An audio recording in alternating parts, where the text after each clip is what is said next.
So PM unable to stand. New Zealand stay extended. Yeah. So you can see the attitude towards Samoa Observer, towards our Prime Minister. How that is just so poorly worded with a lack of respect to his role as the leader of the nation. And they've been doing this for so long. This was actually just came out maybe 30 minutes ago, was posted 30 minutes ago. So we thought to bring this to the forefront to kind of present the attitude that this newspaper has towards our Prime Minister. Yeah, olo te vai su faminu te tal wairo no ngai sa wan nei left amata tato burgalame. I'm at the mai ale press conference. Ale fionga de sui pale mia. A o ye fo yo lo pale mia tau si mo le nei taimi. Ya ma fa mani no ai le tulanga o le se toi fa popo yo le tulanga i le au mau yo le fionga le pale mia. Ya ini usile nei le atawa. Ya, ale foi sa ngol palmier va soni ke min ke ai. O la wa lu ese mai miro mo e le fale. Il moka e malolo yai. Ngor kulanga foi olo. Ka ngo fa marusia longa ao. Ai e ka foi le la observa sole. Ele se ka mai Pepelo la observa. Ame ka ko malen ka kenge. Ana saw the Prime Minister last week, Ana. Yes. Sa felai pandemia mahana ia fapenga foia Asiata ia fapenga foia. E leila se mea fape wole mafainga savali. La feng savali le pandemia. Ke le por ame waren kope mai fapenga me vole le ale ole o foku wanga la vai inga ia mo koi marusi le aole. O palmia wangi ko ese me ko la mamau sa mo ko fale ko mo fo a lu puir sa varia ke ngara fai mo kamo el palmia fe fi umam ka ya ai mana tu mai le ya tu o you've seen o fo nei no vai le ilano le vai ilano tonua e o le so ongo le tapu vai le vai nga vali vai nga vali yo lalo so ongo le tapu vai ya sa mo ai le o lunga i le kuli o lalo tonua mo le Achilles le Achilles tu foi le le vai mana tu mai ya na fa fonga me fionga le pandemia ya wala ngai le mafaina uma sa le fionga le pandemia fa ti te us ni pa wal me isi le fia na fa le ta tongo la ole so ongo le o tapu vai ya mana tu ai me o malo si anga nai tu o lo tapu vai e te tu malo si ai o vai ngala na afia mai Samoa ele to na male la ina le tau sa no ai le fionga de pandemia tu lang le road show le umil de tu la ima ma afia e mai la ya wa ka e se ponga i viol vai ngala na o le la na mai ai le tau tonga mana tu mai foila o le reporter fo mai e ma fai ngalu Samoa ole pumoni ele ma fa ele o yese ele mena le no le au le vanga le ole me monia ya o la ma fai ona lu Samoa however e tiu war ko foi mai in a week e ko sau e ko fai le siaki ole e pe yo ka ko o man fai lo tonga e te ai tua fa tonu o after a week or two e ki ko foi mai ko e to siaki po le lei pe ono tala le sima o la lo tapu vai ma me fa pena so o le fautuanga le leila le na ave ia le fo mai ona o le tangata le e tulo le a fiere vai ele o se faururunga o se makanga luenga ele o se o le pale mia so the best advice le o tu iai instead o lo malanga i Samoa ke wa la ku wala ngai le fiere le fo mai o sunga la aulia mali to le tangata le tu lo fa andolo lo fa no fo solo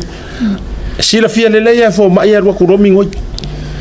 Lena lai ona ave le very best advice. E sili atu lo ono sa e tito e nofo inei. Nai lo malanga e koe fo imai. Inge ke lawa e alaku e savali e aru fai au kiuke umarangava yaso e ke fo imai nga. O koe ke le aku la sesi mea ma umi aku loanga e koe. O le wha amanga le tonu lava le na. Ma le wha amaninonga tonu le na Samoa. So it's not a matter o ke le agree la. E matua fai tu au lava matau fa leanga le fainga o le tu ainga article fa langa afai ka wai le kanga ka ele o sanga tonu tu lolo na ma ele o sanga tonu lo na mala anga ko vi fa le lunga misa afai ta wel tanga tai i tu ainga article le e mawhainga whaapea aku sole kuloua pea ua pipili eri ile ai ane ngā whapea tulo po ua tipi le aole e kele i o me fele e ma whauwhaunga o tangata a o tu ai ngā ia ngusi pepalangi ma ati kongi e kele ofiso soangi le whaikau ar kangaka e tele ofiso soani e tali a whaia ku ngai la ngai ku ai ngā ati kor whapengi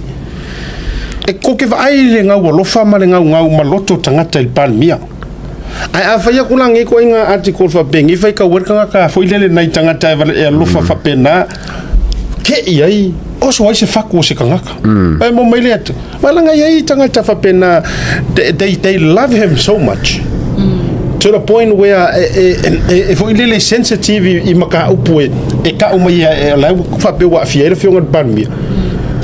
o ngo le fa ke malele e se fa ko fala inga ngiku inga ngus pepa fa bene mala to tustu singa ole marie e pe le ngo e winga lua le kala fa pe o le mafai onga ko se vali le banmi ngo le pon ko nga yo e ko sa wa la no fa pe mai Deputy Prime Minister Tolupe confirmed. Now, ono pular confirm ele o nga rakula soren ko ala ko.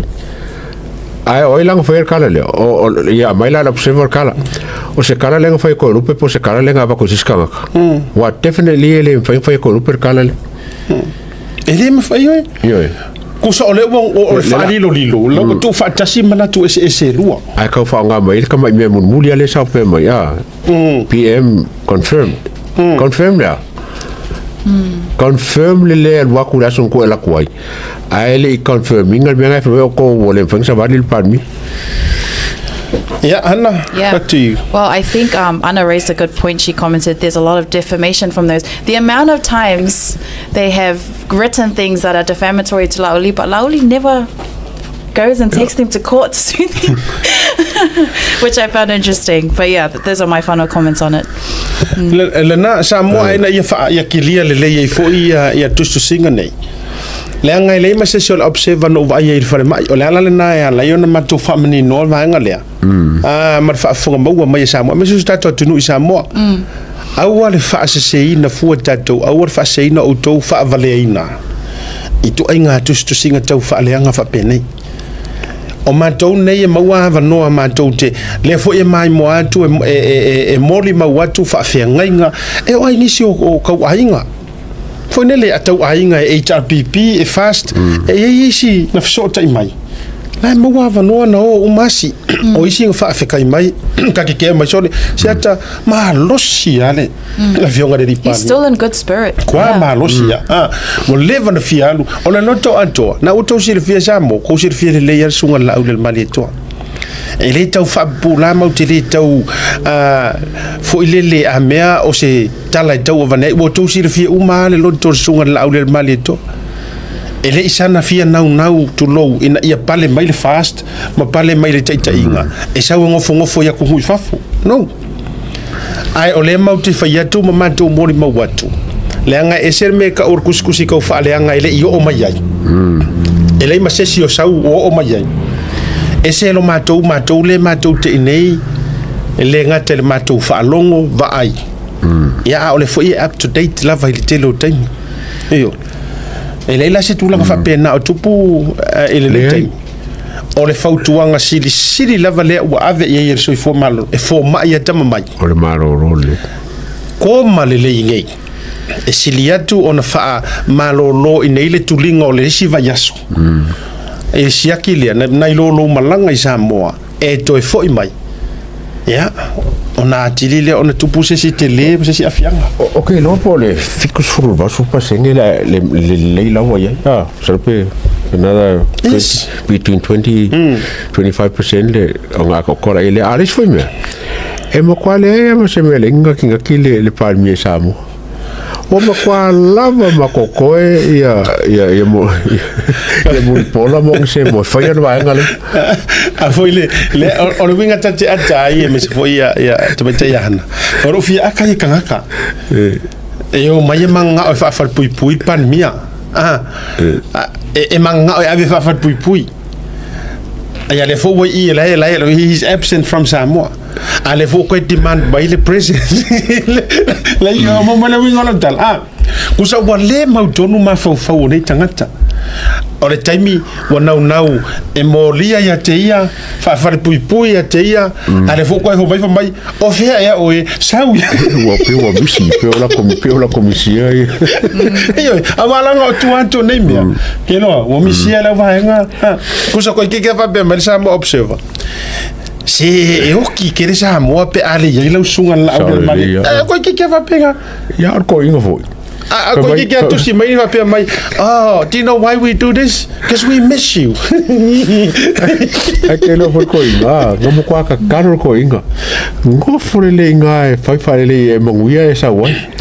Não foi lenga. Lo mo fungil palmia. Aule lo vai ko fero lo palmia fai ngalo a burpolo mo. Bom, se mo lai foi Já lawa eu já fato afia lua e vai yaso lua e vai yaso ia fato a o já lua vai yaso o vai kunga ia jamo le ai ole makua new world ale skaide da opinion para mim eu me se mor me jamo Kua no wa maka round male ya ono saia o do pa wale le matou tu alalo to anga pe fai tu singa tau fa leanga ia to anga e ya ni taimi mo yes yoi awana ngalo le ngo ai pu la fionga de sa oli ia tuala vo le ngo ai pu la tuala e se le ola marita o ile uloto fa ngalo fi mali e te maua i se asolo fili ai fa kol ma ngai on me mi le wei ngai pe wa makang ki va ngai e wole fenga facing al va ngai samo ala ku o yang rosa ya tuli le komisinga al rifol oi for pisa ya pare ko la vo ku wai solo ya al rifol ngai le fa mai le mea wa los ko ki a ko la for ka sanga ka lo ke si va lo ka wa ele ka wa e va o ka si era so al wa ku miska fai mea mo wa ku so me o ma fanga so da como que mi le ia palmio so ele ni tinga palmio ko fu samo ya ele por mira que kule palmio e fanga ki ba venga o samo ke o lo ku fai se kala pe fai se me ele kalfe ngai mal fanga malo o sea la wa se me era o ku o fai lo fa pe ai wo karkarang o fa pe e strict sa wari o se o sea la fa bien Pemanga yar ko mayola audi pesi ko do la audi ele la audi e ko le kali asa mai ele ya la audi e sa war kali e foi le tate vai atuala ata maya so ano wa ya ku ngai ele se makara no angalo sai me no eu foi na kuskala eu vou na kuskala eu faço sa le ya ko wa